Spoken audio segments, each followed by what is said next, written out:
16 number 16 है, निम्नलिखित समीकरण निकाय को विलोपन विधि से हल कीजिए। तो इस तरह का समीकरण अभी तमाम हल करते आए हैं, उसी तरह से हल कर लेंगे इसको। एक को भेज देंगे दाईं ओर और 2 3 का एलसीएम ले लेंगे। और या फिर ये 2y/3 है, यहाँ पर y/3 है, इसको अगर हम 2 से गुणा कर दें तो ये भी बन जाएगा 2y/3, तो भी हल हो जाएगा आसानी से। तो ना तो इसमें हम 2 से गुणा ही कर दें तो भी आ जाएगा आसानी से। तो अगर हम समीकरण 2 में 2 से गुणा कर दें तो हो जाएगा 2x - 2y/3 बराबर 2 3 6। ये दूसरा समीकरण और ये समीकरण फर्स्ट। अब दोनों को सॉल्व करेंगे तो x/2 प्लस 2y/3 बराबर 1 को दाईं ओर भेज देंगे तो -1, ये 2x - 2y/3 बराबर 6। इसको जोड़ने पर जब जोड़ा जाएगा तो जो सेम है वो कट जाएगा, ये वाला कट गया, प्लस माइनस में था बाकी सेम है, और ये दोनों जुड़ जाएंगे, यानी x/2 और प्लस 2x जुड़ेगा और 6 में से 1 घटेगा तो आएगा 5। इसको एलसीएम लेकर सॉल्व करेंगे तो 2 दूनी 4 1 5, ये 5x/2 बराबर 5 बनेगा। 5 से 5 कटेगा और कहीं से गुणा करेंगे तो 2 × 2, x का मान आ गया। x के मान को किसी समीकरण में रख देंगे, तो x का मान रखेंगे समीकरण 2 में, लिखेंगे x का मान समीकरण 2 में पेपर, तो इसमें रखेंगे x का मान हम, तो हो जाएगा 2 - y/3 बराबर 3। 2 चला जाएगा दाईं ओर तो y/3 बराबर 3 - 2 माइनस y/3 बराबर 3 में से 2 घटेगा 1, कहीं से गुणा कर देंगे तो -y बराबर 3, यानी कि y बराबर -3। ये दोनों मान आ गए। अगले क्वेश्चन को देखेंगे हम। ये क्वेश्चन देखिए, ये भी सेम उसी तरह से है, उसी तरीके से सेम ये भी क्वेश्चन लगेगा। लिखा निम्न रैखिक समीकरणों के युग्म को हल कीजिए। इसको हमें सॉल्व करना है। अब निम्न रैखिक समीकरण युग्म को हल कीजिए, ये भी वही काम करना है, इसमें भी हल करना है। तो इसको विलोपन विधि से हल कर सकते हैं। देखिए इसको हम बता दे रहे हैं, x है और प्लस 2y बराबर 19, ये 19 लिखा हुआ है। इसको समीकरण फर्स्ट लिखेंगे, इसको सेकंड, और दोनों को जब हल करेंगे तो ये -x प्लस 2y बराबर 1, ये कट जाएंगे, यहाँ लिखेंगे जोड़ने पर, ये डायरेक्ट कट रहा है।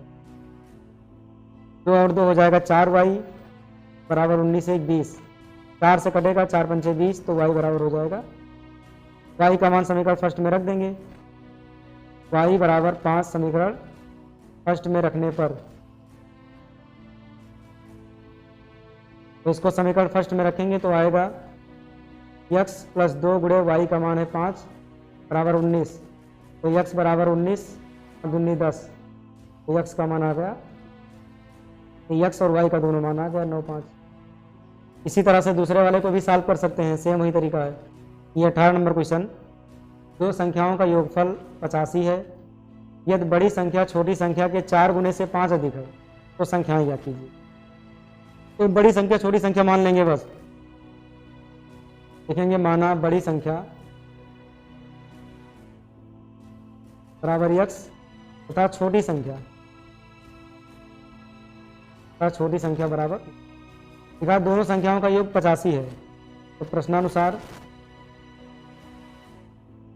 दोनों संख्याओं का योग x प्लस वाई बराबर हो जाएगा 50 का समीकरण।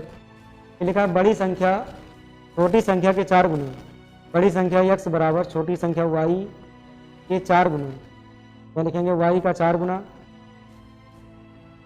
से 5 अधिक है, तो +5 कर देंगे हम, तो समीकरण बनेगा x इधर बाईं ओर आएगा तो -4y बराबर 5, समीकरण सेकंड। अब दोनों समीकरणों को सॉल्व कर लेंगे, आराम से x y का मान आ जाएगा। अब दोनों समीकरणों को आराम से सॉल्व कर सकते हैं। x प्लस वाई बराबर 85, दूसरा है x माइनस 4y बराबर, हटा देंगे, ये कट जाएगा, ये 4 1 5y बराबर बचेगा ये 80, 5 का नम 5, 5 का नम 5 3 बचा, 5 से 30, y का मान आ गया 16। y के मान को समीकरण फर्स्ट में रख देंगे, तो समीकरण फर्स्ट है x प्लस वाई, इसकी जगह 16 और बराबर 85, तो x बराबर आ गया 50 माइनस 16, 15 में से 6 गया 9, 7 में से गया 6, x का मान आ गया 69, तो x का मान 69, y का मान 16, तो हमारा आंसर। 19 नंबर, 19 नंबर क्वेश्चन है k के किस मान के लिए समीकरण युग्म 3x प्लस वाई बराबर 1 तथा 2k minus 1 into x plus के माइनस 1 इंटू वाई बराबर 2k प्लस 1 का कोई हल नहीं है।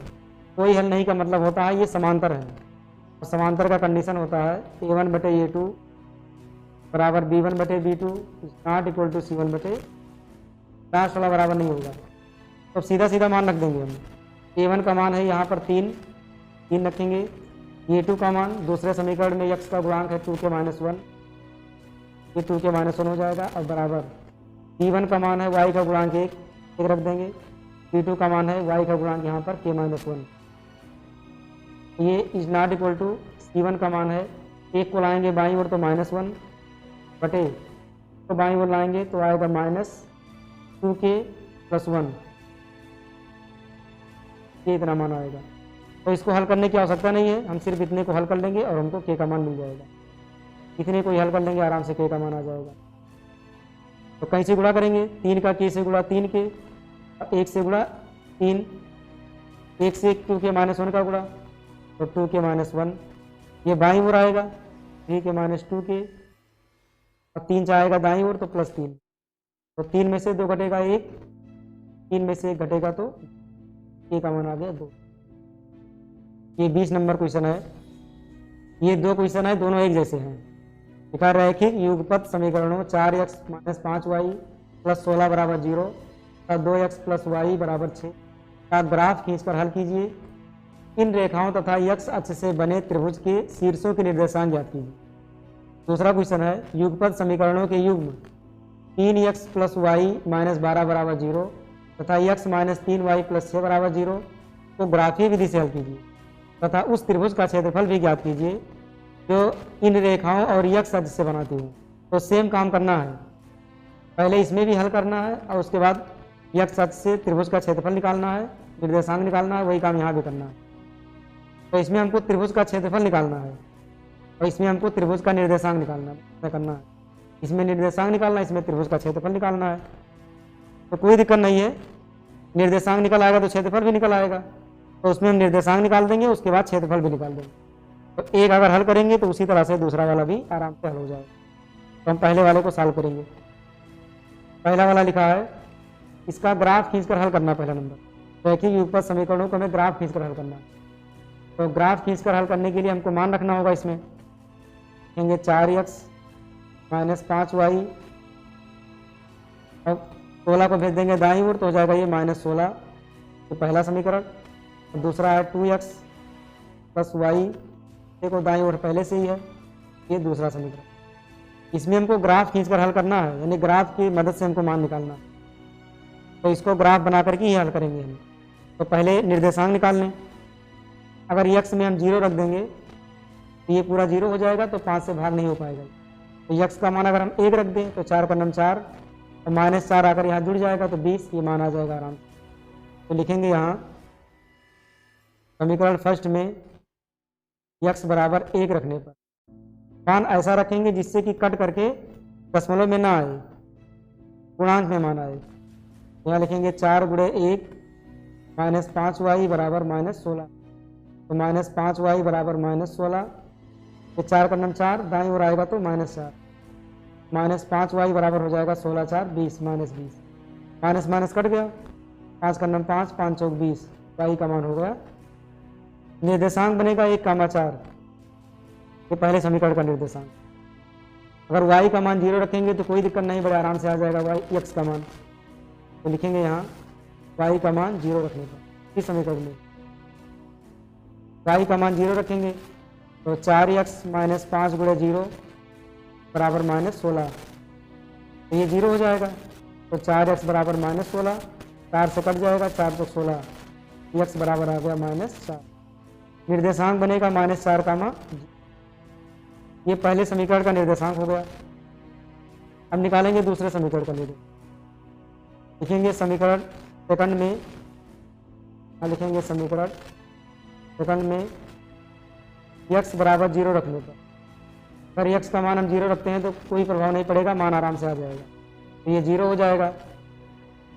अब प्लस y बराबर 6, तो y का मान आ गया 6 2 कामा। अब y बराबर 0 भी रख सकते हैं हम, y बराबर 0 रखेंगे तो x का मान आराम से आ जाएगा। तो लिखेंगे 2x प्लस 0 बराबर, 2x बराबर हो जाएगा 6, कट जाएगा 2 का नंबर, x बराबर, क्योंकि निर्देशांक बना 3 कामा 0, ये निर्देशांक हो। अब इन सभी मानों को ले चलेंगे ग्राफ पर हम, इसका ग्राफ बनाएंगे। आया है पहले समीकरण का मान आया है 1 कामा 4, दूसरा निर्देशांक है -4 कामा, पहले समीकरण का होगा निर्देशांक। इसी तरह से दूसरे समीकरण का आया 0 कामा 6 और 3 कामा 0, ये दूसरे समीकरण का निर्देशांक है। अब हम ग्राफ बना लेंगे यहीं पर, इस जितने मान दिए हो इस ग्राफ में दिखा देंगे हम। तो x का मान 1, y का मान 4, x का मान 1 यहाँ पर है, y का मान 4 यहाँ पर है। जब दोनों को मिलाएंगे तो कहाँ मिलेगा, ये इस लाइन की सीधाई पर जाएगा, x के एक सीधाई पर जाएगा और y का मान यहीं पर बनेगा, ये इस सीधाई पर ये बनेगा पूरा मान। तो यहाँ लिखेंगे 1 कामा 4, ये हो जाएगा पहला पॉइंट। फिर -4 कामा 0, x का मान -4 है यहाँ पर, तो y का मान 0 यहीं पर होगा, तो इसको मिलाएंगे तो यहीं रहेगा ये, क्योंकि -4 कामा 0 इसी जगह पर रहेगा, तो इसको मिला देंगे। तो लाइन की मदद से मिलाएंगे हम, क्या होना चाहिए एकदम लाइन, बस सीधा नहीं रहेगा तो मान सही से नहीं निकलेगा, गड़बड़ हो जाएगा मान, तो बन गया। अब दूसरा रेखा है 0 कामा 6, x का मान 0 यहाँ पर है, y का मान 6 यहाँ सबसे ऊपर है, यहाँ लिखेंगे 0 कामा 6। दूसरा है 3 कामा 0, x का मान 3 यहाँ पर है, y का मान 0 बिल्कुल यही बनेगा 3 कामा 0। दोनों पॉइंटों को मिला देंगे हम, फिर दोनों पॉइंटों को मिलाएंगे तो आएगा 3 से ऊपर।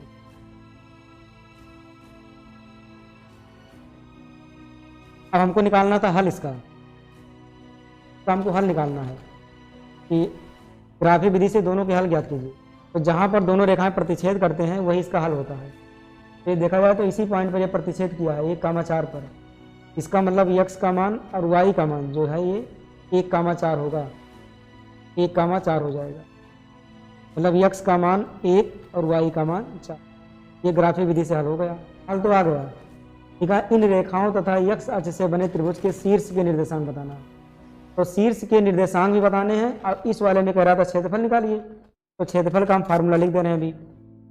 तो पहले निर्देशांक निकाल लें, तो ये तीनों निर्देशांक साफ साफ दिखाई दे रहे हैं। इसको मान लें ये, इसको मान लें b, इसको मान लें हम c, और x अक्ष यही वाला है, ये त्रिभुज का रेखा हो गया, जो दोनों जो रेखा बना हुआ है त्रिभुज का, दोनों भुजा ये दोनों रेखाओं की मदद से बना है, ये है x अक्ष का। और जो त्रिभुज के शीर्ष बने हुए हैं यही तीनों हैं, देखेंगे त्रिभुज के शीर्ष, त्रिभुज के शीर्ष कौन कौन से हैं, ये है -4 कामा 0, b है 1 कामा 4, c आया है 3 कामा 0, ये त्रिभुज के शीर्ष आ गए। अब हमको अगर क्षेत्रफल इसका निकालना हो, जैसे मान लो अभी पूछ ले कि क्षेत्रफल बताइए इसका, तो क्षेत्रफल कैसे निकालेंगे। तो इसका सूत्र होता है, इसको मानेंगे x1 y1, इसको मान लेंगे हम x2 y2, इसको हम मान लेंगे x3 y3, ये तीनों हम पॉइंट मान लेंगे। अब पॉइंट मानने के बाद इसका क्षेत्रफल का सूत्र होता है एरिया ऑफ ABC, त्रिभुज का क्षेत्रफल। लिखते हैं 1/2 x1 y2 माइनस y3 और plus x2 y3 minus y1 और plus x3 y1 minus y2, ये त्रिभुज के क्षेत्रफल का सूत्र होता है। ये जो मान आया है वो इसमें रख देंगे, आराम से आ जाएगा। अगर इससे ना लगा पाए तो एक तरीका और भी है, इसमें मान कुछ दिया उससे भी लगा सकते हैं, ऊंचाई भी लेकर लगा सकते हैं। 1/2 गुणे आधार गुणे ऊंचाई, तो आधार -4 से ले गए हम ये 3 तक, तो -4 इधर 3 इधर, तो ये हो जाएगा 7। और ऊंचाई हमको ये वाला लेना होगा, ये पूरा ऊंचाई, ये वाला लंब ऊंचाई है ये 4 टोटल, ये 4 ऊंचाई है, तो रख देंगे। तो 2 का 9 2, 2 दूनी 4, यानी 7 दूनी 14 वर्ग मात्रक। इससे भी हम इसका क्षेत्रफल निकाल सकते हैं। कहा तो निर्देशांक की मदद से निकालें या फिर 1/2 गुणे आधार गुणे ऊंचाई लगाएं तो भी आ जाएगा। तो बढ़ते हैं अगले क्वेश्चन की तरफ। अब 21 नंबर क्वेश्चन है, दो संपूरक कोणों में बड़ा कोण छोटे कोण से 36 डिग्री अधिक है तो कोण ज्ञात कीजिए। इसको हम डायरेक्ट लगा सकते हैं आराम से। देखेंगे माना दोनों कोण, हम दोनों कोणों को मान लेंगे x तथा y, x तथा y है। तो संपूरक कोण दिया है तो संपूरक कोण का मतलब होता है कि x प्लस वाई बराबर 180 अंश। संपूरक कोण का मतलब होता है x प्लस वाई बराबर 180, यानी कि दोनों को जोड़कर 180 होता है। इसको मान लेंगे पहला समीकरण। फिर लिखा है कि बड़ा कोण, बड़े को मान लें x, बड़ा मान लें x वाला है, छोटे कोण से 36 अधिक है तो छोटा है y से 36 ज़्यादा है तो y को ले आएंगे बाईं ओर तो x माइनस वाई बराबर 36। ये दूसरा समीकरण हो गया। दोनों को सॉल्व कर लेंगे। समीकरण फर्स्ट व सेकंड को जोड़ने पर, क्योंकि डायरेक्ट कट रहा है y तो x minus y, x plus y बराबर 180 और x माइनस वाई बराबर 30। ये कट जाएगा डायरेक्ट, x और x हो जाएगा 2x, 8 3 11, 1 और 1 2, 2 से काटेंगे हम तो 2 का नम 2 और 0 आएगा क्योंकि 2 अंक साथ में कट रहा है तो 2 और 16 तो x का मान आ गया 108 अंश। और x का मान किसी समीकरण में रख देंगे। x का मान समीकरण फर्स्ट में रखने पर, तो जब समीकरण फर्स्ट में रखेंगे तो आएगा 108 प्लस वाई बराबर 180 तो y बराबर हो जाएगा 180 माइनस 108 तो y बराबर 10 में से 8 गया 2 तो बचा 7, ये 72 अंश। अब ये दोनों कोण आ गए आराम से, ये दोनों आंसर हो जाएंगे।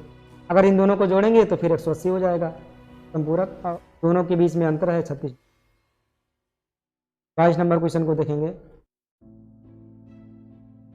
दो अंकों की संख्या में दहाई का अंक इकाई के अंक का तिगुना है, यदि संख्या में से 54 घटाया जाता है तो अंक पलट जाते हैं।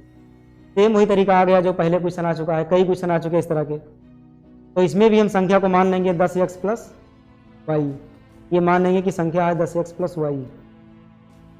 दिया है कि दहाई और इकाई की दहाई का अंक इकाई के अंक का तिगुना है, तो दहाई x है, इकाई का अंक y है, y का है तिगुना, यानी कि x बराबर हो जाएगा 3y। समीकरण फर्स्ट हो जाएगा। कह यदि संख्या में 54 घटाया जाता है तो संख्या हमारा था 10x प्लस वाई। अगर इसमें से हम 54 को घटा दें, इसमें अगर हम 54 घटाते हैं तो अंक हमारे पलट जाते हैं, मतलब x की जगह y हो जाता है और y की जगह x हो जाता है। ले आएंगे सबको बाईं ओर तो 10x plus y minus 10y minus x बराबर हो जाएगा 54। 10x में से x घटाएंगे तो आएगा 9x और 10y में से y घटाएंगे तो आएगा माइनस 9y और बराबर हो जाएगा 54। 9 कॉमन कर लेंगे तो x माइनस वाई बराबर आएगा 54, 9 का 9 9 से 54, x माइनस वाई बराबर आएगा जो होगा दूसरा समीकरण। अब समीकरण फर्स्ट से x का मान सेकंड में रख देंगे। लिखेंगे समीकरण फर्स्ट से x का मान समीकरण सेकंड में रखने पर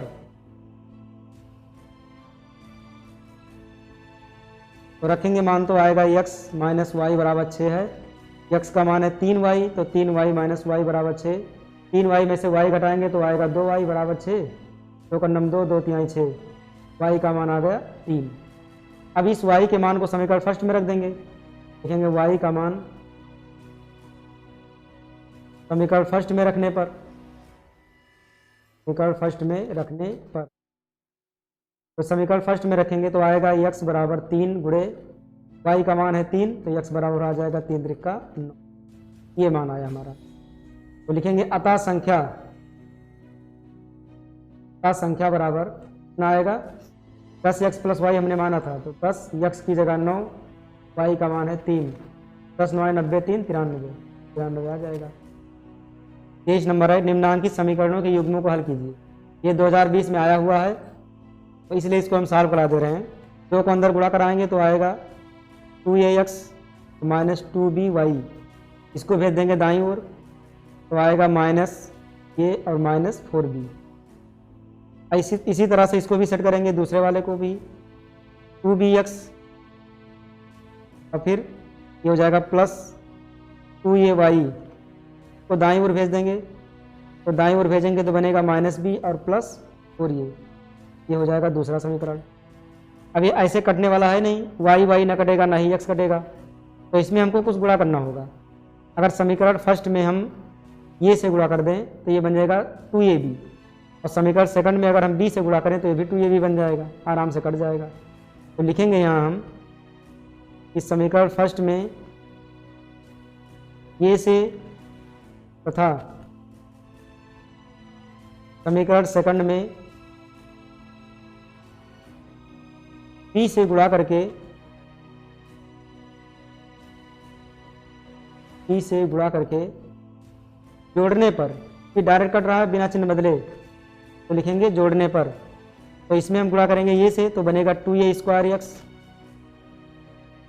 माइनस ये बनेगा 2ab वाई, इसमें भी ये गुणा होगा तो माइनस ये स्क्वायर माइनस 4ab।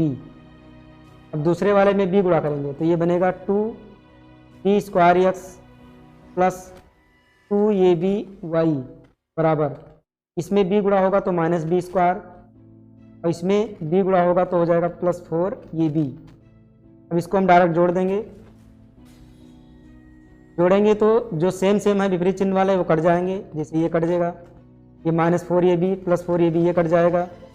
अब ये बच गया, तो इसमें x को हम कॉमन कर लें, और साथ में 2 भी कॉमन हो रहा है, तो 2x को जब कॉमन करेंगे हम तो बचेगा ये स्क्वायर प्लस बी स्क्वायर। इसी तरह से यहाँ भी इसमें हम माइनस को कॉमन कर लेंगे तो ये स्क्वायर प्लस बी स्क्वायर बन जाएगा, और ये स्क्वायर प्लस बी स्क्वायर से ये square plus b square cut गया, तो आ गया x बराबर -1 और ये 2 आ जाएगा बटे के नीचे, तो -1/2 बन जाएगा। तो x का मान मिल गया हमको -1/2। अब x के मान को अगर हम किसी समीकरण में रख दें तो हमको y का मान भी मिल जाएगा, तो लिखेंगे x का मान समीकरण फर्स्ट में रखने पर, या फिर अगर हम y का मान ऐसे निकालना चाहें जैसे x का मान निकाले हैं, तो x में हम पहले वाले समीकरण में b से गुणा कर दें, समीकरण 2 में ये से गुणा कर दें, तो x वाला कट जाएगा, y का मान आ जाएगा आराम से। मान हम रख दें डायरेक्ट, x का मान -1/2 आया है, इसको रख देंगे तो फर्स्ट में। यहाँ पर है 2a और x का मान है -1/2, तो यहाँ -1/2 रखेंगे, -2by बराबर माइनस ये और b, 2 से 2 कटेगा तो आएगा माइनस ये -2by बराबर माइनस ये और -4b। अब दोनों तरफ माइनस ये से माइनस से कट जाएगा, आएगा -2by बराबर और b, -2 से कटेगा तो ये आएगा 2 आएगा, 2 दूनी 4, माइनस से माइनस कट जाएगा, b से b कट जाएगा, तो y का मान मिल गया 2। देखिए x का मान है -1/2, y का मान है 2, आंसर होगा। अगले क्वेश्चन को सॉल्व करेंगे हम 24 वाले को। 24 नंबर है, यदि रेखा के -6x -16 k square into y बराबर 11 y h के समांतर है तो k का मान ज्ञात कीजिए। ये बहुत बढ़िया क्वेश्चन है, 2018 में आया हुआ है, बहुत पहले का क्वेश्चन है। तो इस समीकरण को लिख देंगे पहले, k -6 into x -16 k square two y बराबर 11। तो मान लो कि पहला समीकरण है, लिखा y अक्ष के समांतर है, तो ये देखेंगे कि अगर कोई समीकरण अगर y अक्ष के समांतर हो जाएगा या कोई भी मान y अक्ष के समांतर हो जाएगा क्या आएगा। तो हम अगर ग्राफ बनाएं, यहाँ ये x अक्ष है, ये y अक्ष है, तो y यही है, तो अगर कोई भी मान y अक्ष के समांतर हो जाए, कोई भी रेखा y अक्ष के समांतर हो जाए, तो इसका मतलब क्या होता है कि यहाँ पर y का मान 0 हो जाएगा। अगर y h के समांतर रहेगा तो सिर्फ x का मान रहेगा, लेकिन y का मान क्या रहेगा 0। अगर y h के समांतर है तो y का मान 0, सिर्फ x का मान रहेगा। अगर x अक्ष के समांतर है तो x का मान 0 रहेगा। अगर कोई बिंदु x अक्ष पर आ जाए, अगर x अक्ष पर कोई बिंदु आ जाता है तो यहाँ y का मान 0 हो जाएगा। y h के समांतर है, इसका मतलब y का मान 0, तो लिख देंगे y अक्ष के समांतर, y अक्ष के समांतर के लिए जो प्रतिबंध होगा वो y बराबर 0 होगा। तो y h की अगर समांतर है तो y का मान नहीं रहेगा, सिर्फ x का मान रहेगा। तो y का मान यहाँ 0 रख देंगे समीकरण में, तो आ जाएगा, देखेंगे y बराबर 0 समीकरण में रखने पर, देखिए समीकरण फर्स्ट में रखने पर, तो जब समीकरण फर्स्ट में हम y का मान 0 रख देंगे तो आएगा k माइनस 6 x माइनस ये बनेगा 16 माइनस के स्क्वायर, y का मान 0 हो जाएगा बराबर 11। अब इसको हल करेंगे तो k minus 6 into x minus ये तो 0 हो जाएगा पूरा, तो बराबर बचेगा सिर्फ 11। इतना मान मिला। अगर इस वाले मान को और अगर इसको तुलना कराएं हम, तो यहाँ पर हमको y का मान तो पूरा टर्म 0 हो गया, इसका मतलब जो 16 माइनस के स्क्वायर था वो भी पूरा टर्म 0 हो जाएगा, यानी माइनस के स्क्वायर बराबर हो जाएगा माइनस 16, माइनस माइनस कट गया तो के स्क्वायर बराबर हो गया 16, तब के बराबर आ गया 16 का मूल वो भी प्लस माइनस, यानी कि के का मान प्लस माइनस 16 वर्गमूल आंसर हो जाएगा, के का मान आ जाएगा 4। तो बस आज के लिए इतना ही। जो ये चैप्टर था हमारा, इसका जितने भी क्वेश्चन थे प्रीवियस ईयर के, ये क्वेश्चन थे 2018 से लेकर के 2023 तक, वो सभी के सभी हमने इस चैप्टर में कंप्लीट कर दिया है। अगर इसको अच्छे से देख लेंगे तो निश्चित है कि इसके पूरे के पूरे क्वेश्चन आसानी से लग जाएंगे, कोई भी क्वेश्चन नहीं छूटने वाला है। और जो विकल्पीय वाला क्वेश्चन है, बहुविकल्पीय वाला क्वेश्चन जो 20 नंबर का आता है, उसके लिए चैनल पे जा करके प्लेलिस्ट में, या हम इसका लिंक डिस्क्रिप्शन बॉक्स में डाल देंगे, वहाँ से जा करके पूरा बहुविकल्पीय इस चैप्टर का देख सकते हैं, उससे भी कई क्वेश्चन मिल जाएंगे इस चैप्टर के। तो मुझे उम्मीद है कि कोई भी क्वेश्चन फंसने वाला नहीं है, अगर अच्छे से इसको देख लेंगे, अच्छे से इसको बार बार प्रैक्टिस कर लेंगे तो फिर मिलते हैं अगले वीडियो में।